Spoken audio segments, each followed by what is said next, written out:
Hey guys, I welcome you all to GSN law. आज हम 18 अगस्त के लीगल और पॉलिटिकल करंट अफेयर्स के बारे में बात करेंगे। ये वीडियो एडवोकेट्स, सीए और सीएस के अलावा इन प्रोफेशन से जुड़े स्टूडेंट्स के लिए है और साथ ही साथ यूपीएससी, पीएससी, जुडिशियल सर्विसेज और अन्य कॉम्पिटिटिव एग्जाम्स के एस्पिरेंट्स के लिए भी है। शुरू करने से पहले मैं आपको बता दूं कि आप हमसे in different social media platforms पे जुड़ सकते हैं और अगर आपका कोई क्वेश्चन है तो आप मुझसे कोरा पे पूछ सकते हैं। कल के करंट अफेयर्स में मैंने आपको बताया था कि जो 2009 का कंटेम्प्ट केस प्रशांत भूषण जी के खिलाफ चल रहा है उसकी हियरिंग ऑनरेबल सुप्रीम कोर्ट में लगी है। तो कल की हियरिंग में सुप्रीम कोर्ट ने इस केस में इश्यूज फ्रेम कर दिए हैं। इसके बाद केरला गवर्नमेंट ने एक काफी पुराने चर्च को टेक ओवर कर लिया है in pursuance of judgment by Supreme Court, जो कि 2017 में आया था। फिर गवर्नमेंट ऑफ इंडिया के द्वारा partial credit guarantee scheme 2.0 extend की गई है ताकि आत्मनिर्भर भारत अभियान को फैसिलिटेट किया जा सके। इसके अलावा गवर्नमेंट ने अनाउंस किया है first world solar technology summit के बारे में, जो कि इंटरनेशनल सोलर अलायंस से रिलेटेड है। मिनिस्ट्री ऑफ ट्राइबल अफेयर्स ने स्वास्थ्य पोर्टल लॉन्च किया है देश की ट्राइबल पॉपुलेशन के लिए। और लास्टली बॉर्डर रोड ऑर्गेनाइजेशन ने उत्तराखंड में रिकॉर्ड टाइम में एक ब्रिज कंस्ट्रक्ट कर लिया है। अब कल मैंने आपको बताया था कि मिस्टर प्रशांत भूषण के खिलाफ जो 2009 की कंटेम्प्ट प्रोसीडिंग्स हैं उस पे ऑनरेबल सुप्रीम कोर्ट ने सुनवाई करनी शुरू कर दी है। अब जो रीसेंट केस का जजमेंट आया है उसमें सुप्रीम कोर्ट ने अभी तक मिस्टर प्रशांत भूषण की सजा डिसाइड नहीं की है। देखिए, ऐसे केसेस में किसी लॉयर को सजा देना काफी ज्यादा कॉम्प्लिकेटेड है, क्योंकि इससे बार और बेंच के बीच में यानी कि वकीलों और जजेस के बीच में काफी खटास आ जाती है। वैसे तो टेक्निकली 6 महीने तक की सजा हो सकती है इनको, लेकिन जेल भेजने का मतलब होगा इनके एजेंडे को फ्यूल देना, क्योंकि ऑलरेडी हमने कन्हैया कुमार वाले केस में देखा था कि जेल भेजने की वजह से जेएनयू के स्टूडेंट्स कंसोलिडेटेड हो गए थे और उनको लगा था कि पूरे जेएनयू के खिलाफ साजिश रची जा रही है। यही चीज इस केस में भी हो सकती है, लेकिन कोई लिमिट तो होनी चाहिए ना। अब हाल ही में हमने गुजरात हाईकोर्ट के एडवोकेट यतिन ओझा जी के कंटेम्प्ट केस पे भी एक वीडियो बनाई थी, जिसमें गुजरात हाईकोर्ट ने ऑर्डर कर दिया था कि उनके सीनियर एडवोकेट वाली डेजिग्नेशन विड्रॉ कर ली जाए। बट देखिए, यतिन ओझा जी मिस्टर प्रशांत भूषण के कंपैरिजन में काफी ज्यादा मैच्योर पर्सन हैं और उन्होंने अनकंडीशनली माफी मांग ली थी सुप्रीम कोर्ट के भी सामने और गुजरात हाईकोर्ट के भी सामने। और देखिए, कुछ तो मेरिट्स होंगे ना, क्योंकि Yatin Ojha ji longest serving president हैं किसी बार एसोसिएशन के। लेकिन मिस्टर प्रशांत भूषण सिर्फ लुटियंस एक्टिविज्म के बल पे अपनी प्रैक्टिस चलाते हैं। और कल ये भी न्यूज आई थी कि 41 लॉयर्स ने सुप्रीम कोर्ट से ये रिक्वेस्ट की है कि आप कंटेम्प्ट के स्टैंडर्ड्स को रिव्यू करिए और तब तक के लिए प्रशांत भूषण जी के खिलाफ जो जजमेंट हुआ है उसको इम्प्लीमेंट ना करिए। अब देखिए, हमारी जुडिशरी भी काफी ज्यादा चालाक है और ये जो रिक्वेस्ट की गई थी इसका उन्होंने 2009 वाले कंटेम्प्ट केस में संज्ञान ले लिया और ऑनरेबल सुप्रीम कोर्ट की 3 जजेस बेंच ने कंटेम्प्ट के स्टैंडर्ड्स को लेकर इश्यूज फ्रेम कर लिए हैं, जिसके फार रीचिंग कॉन्सिक्वेंसेस हो सकते हैं। यहाँ पर सबसे पहले सुप्रीम कोर्ट ने कहा कि हमें पहले इस चीज को डिसाइड करना होगा कि क्या अगर किसी ने करप्शन के आरोप लगाए हैं जजेस के ऊपर तो उस व्यक्ति का स्टेटमेंट कंटेम्प्ट ऑफ कोर्ट होगा या फिर नहीं, और इस चीज को डिसाइड करना काफी ज्यादा जरूरी है। तो अब हम देखते हैं कि कौन से इश्यूज फ्रेम किए गए। सबसे पहले कोर्ट को यह डिसाइड करना होगा कि यदि किसी व्यक्ति ने पब्लिक स्टेटमेंट दिया है रिगार्डिंग करप्शन ऑफ जजेस तो क्या वो परमिसिबल है, और अगर हाँ तो उसका क्या बेसिस होना चाहिए और क्या सर्कमस्टांसेस होने चाहिए, और ऐसे करप्शन के एलिगेशंस में क्या सेफगार्ड्स लिए जाने चाहिए स्टेटमेंट देने वाले व्यक्ति के द्वारा कि वो कंटेम्प्ट ऑफ कोर्ट की डेफिनेशन में ना आ जाए। इसके अलावा यदि किसी सिटिंग जज के खिलाफ कंप्लेन करनी है उनके कंडक्ट को लेकर या फिर करप्शन को लेकर तो उसके लिए क्या प्रोसीजर होना चाहिए, और सबसे बड़ी बात कि क्या रिटायर्ड जजेस के खिलाफ करप्शन के आरोप लगाए जा सकते हैं। और इस चीज को इसलिए भी डिसाइड करना होगा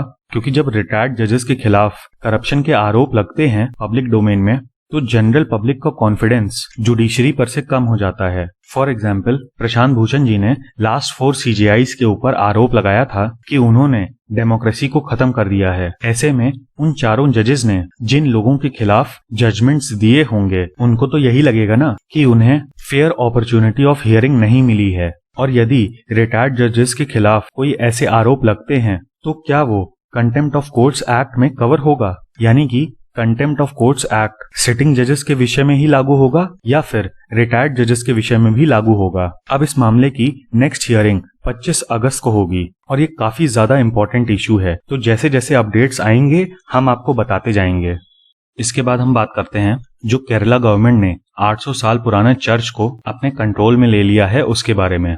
इस चर्च का नाम है मार्थोमैन जेकोबाइट सीरियन कैथीड्रल चर्च और ये केरला के एर्नाकुलम डिस्ट्रिक्ट में लोकेटेड है। अब इस एरिया में मलंकरा चर्च नाम का एक सेक्ट है जो कि नॉन कैथोलिक क्रिश्चियन कम्युनिटी को बिलोंग करता है और इस केस में जेकोबाइट फैक्शन और ऑर्थोडॉक्स फैक्शन के बीच में काफी सालों से डिस्प्यूट चल रहा है। अब 2017 में सुप्रीम कोर्ट ने ऑर्थोडॉक्स फैक्शन के पक्ष में अपना डिसीजन सुनाया और जो मलंकरा ऑर्थोडॉक्स चर्च का 1934 का कॉन्स्टिट्यूशन था उसको वैलिड बताया और ये कहा कि ऑर्थोडॉक्स फैक्शन ही वैलिड गवर्निंग बॉडी है इस चर्च की। अब यहाँ पर जो पूरा केस था वो 2 चर्चेस की ओनरशिप के लिए था, लेकिन इस जजमेंट की वजह से 1000 से ऊपर चर्चेस अफेक्ट हुए। अब सुप्रीम कोर्ट ने तो ये डिसीजन सुना दिया था, लेकिन स्टेट गवर्नमेंट पॉलिटिकल रीजंस की वजह से इसको इम्प्लीमेंट नहीं कर रही थी और इसी की वजह से पिछले साल ऑनरेबल सुप्रीम कोर्ट ने केरला के चीफ सेक्रेटरी को तलब किया कि आप हमारे ऑर्डर को इम्प्लीमेंट क्यों नहीं कर पा रहे हैं। इसके अलावा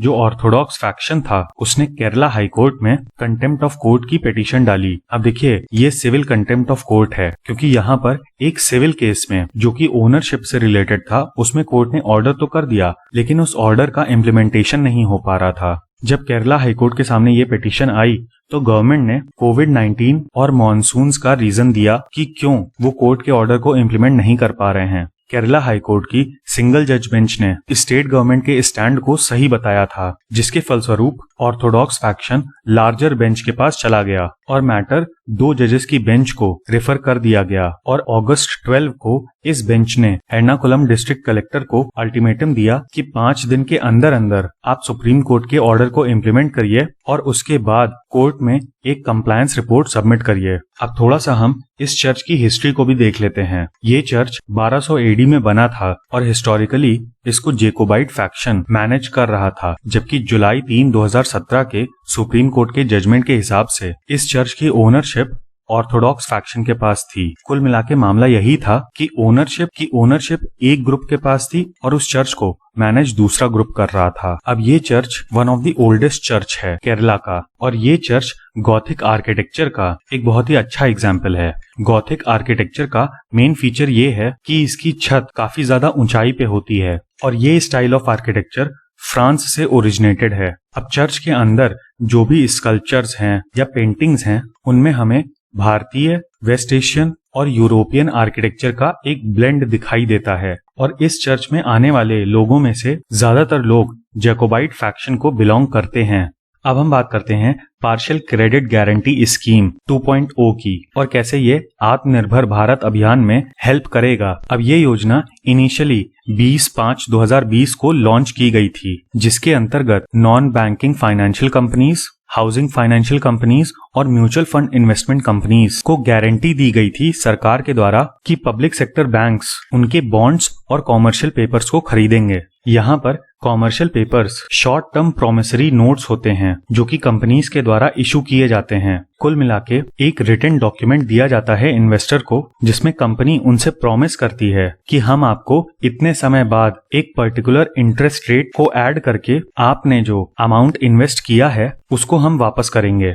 अब कोविड-19 पैंडेमिक की वजह से हुआ क्या है कि काफी ज्यादा अनसर्टेनिटी आ गई है, जिसकी वजह से इन्वेस्टर्स अपने पैसे को मार्केट में से विड्रॉ कर रहे हैं। ऐसे में काफी सारी कंपनीज सरवाइव करने के लिए स्ट्रगल कर रही हैं। तो सरकार ने सिंपल सा सोल्यूशन निकाला कि ऐसी जितनी भी कंपनीज हैं उनसे पब्लिक सेक्टर बैंक्स बॉन्ड्स और कॉमर्शियल पेपर्स को खरीदेंगे। अब इस पूरे पर्पस के लिए 45,000 करोड़ रुपए पब्लिक सेक्टर बैंक्स के द्वारा इन्वेस्ट किए जाएंगे इन बॉन्ड्स में और इनिशियली सरकार ने टोटल अमाउंट के 25% तक के बॉन्ड्स को खरीदने की बात कही थी, यानी कि ये टोटल अमाउंट फेज्ड मैनर में इन्वेस्ट किया जाएगा और इनिशियली 11,250 करोड़ रुपए इन्वेस्ट किए गए। अब यहाँ पे नॉन बैंकिंग फाइनेंशियल कंपनीज और हाउसिंग फाइनेंशियल कंपनीज के द्वारा जो नॉन कन्वर्टेबल डिबेंचर्स इशू किए गए हैं उनको भी इंक्लूड किया गया था। नॉन कन्वर्टेबल डिबेंचर्स वो डिबेंचर्स होते हैं जिनको शेयर्स में कन्वर्ट नहीं किया जा सकता। अब शेयर्स और डिबेंचर्स में एक सिंपल सा डिफरेंस होता है। शेयर्स में आप कंपनी की कैपिटल का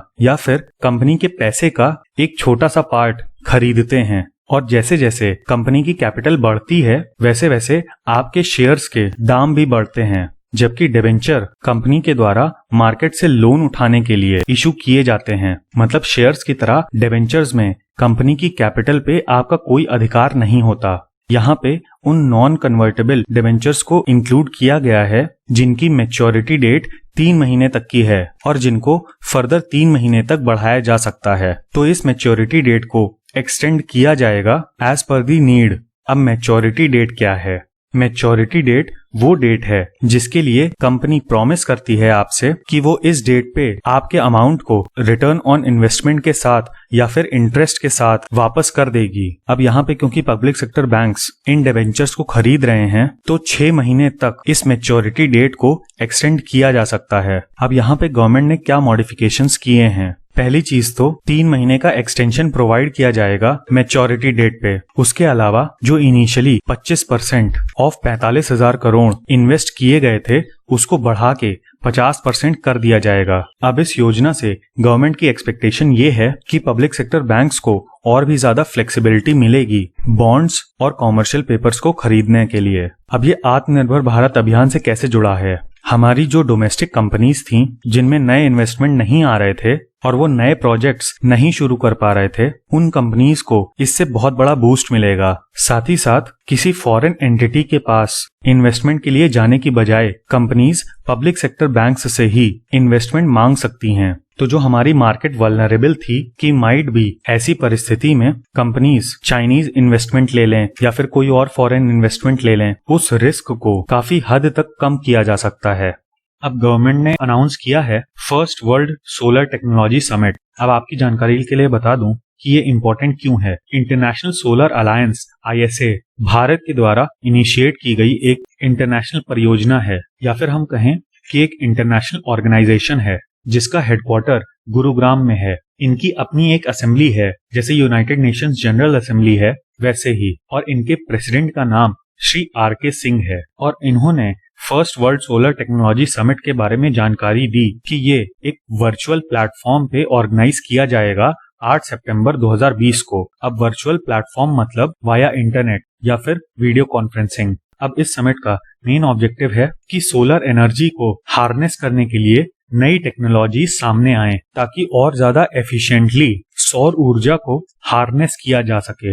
इसी समिट में ISA journal on solar energy भी लॉन्च किया जाएगा, जिसको शॉर्ट में हम IJOS कहेंगे। और इसमें दुनिया भर के साइंटिस्ट्स और एकेडमिशियंस सोलर एनर्जी के ऊपर आर्टिकल्स सबमिट करेंगे और इन आर्टिकल्स को दुनिया भर के एक्सपर्ट्स के द्वारा रिव्यू किया जाएगा। और ये जो जर्नल होगा ये नेशनल फोकल पॉइंट्स पे भेजा जाएगा। नेशनल फोकल पॉइंट्स का अर्थ है कि जितनी भी कंट्रीज ने इंटरनेशनल सोलर अलायंस को साइन किया है वो लोग अपने यहाँ एक बॉडी बनाएंगी जो कि इंटरनेशनल सोलर अलायंस से डायरेक्टली कम्युनिकेट करेगी। इसके अलावा solar technology and application resource centres को भी ये जर्नल भेजा जाएगा। इसको शॉर्ट फॉर्म में स्टार कहते हैं। और हर कंट्री में एक स्टार एस्टैब्लिश किया जाएगा जो कि रिसर्च एंड डेवलपमेंट की एपेक्स बॉडी होगी सोलर एनर्जी से रिलेटेड। अब ISA का मेन ऑब्जेक्टिव 2030 तक 1000 गीगावाट सोलर एनर्जी प्रोड्यूस करना है और इस पूरे प्रोग्राम के लिए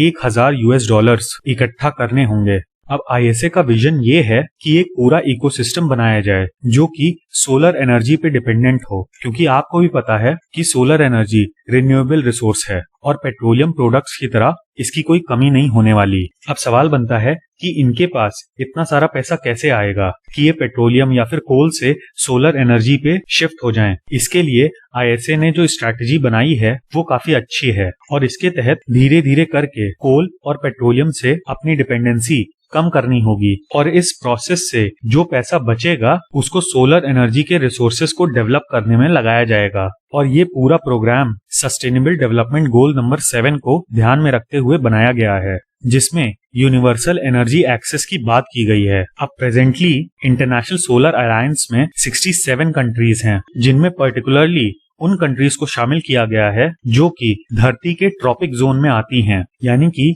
इक्वेटर से 23.5 डिग्री नॉर्थ और 23.5 डिग्री साउथ, इसके बीच में जो भी कंट्रीज हैं उन पे सूरज की रोशनी ज्यादा पहुंचती है। और इकोनॉमिकली अगर देखा जाए तो इनमें से ज्यादातर कंट्रीज या तो डेवलपिंग हैं और या तो अंडर डेवलप्ड हैं, और इनका काफी ज्यादा पैसा खर्च होता है पेट्रोलियम प्रोडक्ट्स को इम्पोर्ट करने में। अब यहाँ पर ISA का हेडक्वार्टर याद रखिएगा कि गुरुग्राम में है। इसके अलावा एक और चीज की जानकारी दे दूं कि 1964 में एक रशियन साइंटिस्ट निकोलाई कार्डशेव ने कार्डशेव स्केल को प्रपोज किया था, जिसमें ये बताया गया था कि किसी सभ्यता का डेवलपमेंट उसकी सौर ऊर्जा को यूटिलाइज करने की क्षमता पे डिपेंडेंट है। और इन्होंने बताया था कि कोई भी सिविलाइजेशन 3 टाइप्स की होती हैं। टाइप 1 में वो सभ्यता आती है जो अपने प्लैनेट पे पहुंचने वाली पूरी की पूरी सोलर एनर्जी को यूटिलाइज कर ले, या फिर हम कहें हार्नेस कर ले, मतलब कि उसको यूजेबल बनाए। अब प्रेजेंटली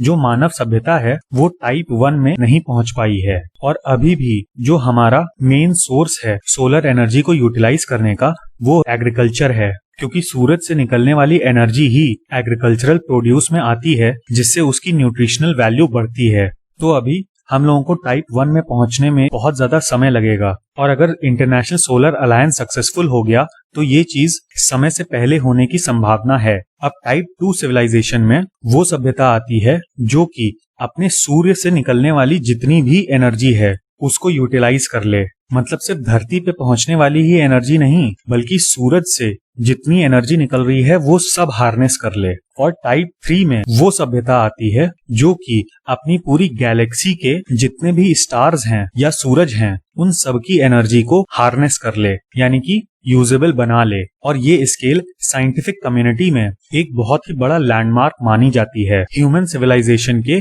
फ्यूचर के रिगार्डिंग। अब हम बात करते हैं स्वास्थ्य पोर्टल की, जो कि मिनिस्ट्री ऑफ ट्राइबल अफेयर्स के द्वारा लॉन्च किया गया है। ये ट्राइबल हेल्थ और न्यूट्रिशनल पोर्टल होगा, और न्यूट्रिशन और हेल्थ से रिलेटेड जो भी इंफॉर्मेशन होगी वो इस पोर्टल पे अवेलेबल होगी। और इसमें various innovative practices, research, case studies और न्यूट्रिशन से रिलेटेड जो भी बेस्ट प्रैक्टिसेस हैं वो अवेलेबल करवाई जाएंगी। इसके अलावा आलेख नाम के एक न्यूज़लेटर की भी घोषणा की गई है, मतलब ये ऑनलाइन अवेलेबल रहेगा और इसमें हेल्थ और न्यूट्रिशन से रिलेटेड सारी इंफॉर्मेशन रहेगी। इसके अलावा नेशनल ओवरसीज पोर्टल और नेशनल ट्राइबल फेलोशिप पोर्टल भी इस्टेब्लिश किया जाएगा। फिर हम बात करते हैं बॉर्डर रोड ऑर्गेनाइजेशन के द्वारा 3 हफ्ते के अंदर एक ब्रिज का निर्माण किया गया है। अच्छा, ये 180 फीट का बेली ब्रिज है। अब बेली ब्रिज नॉर्मल ब्रिज से अलग कैसे होता है? बेली ब्रिज ज्यादातर आर्मी के द्वारा बनाया जाता है और इसमें हैवी मशीनरी या इक्विपमेंट का इस्तेमाल नहीं होता,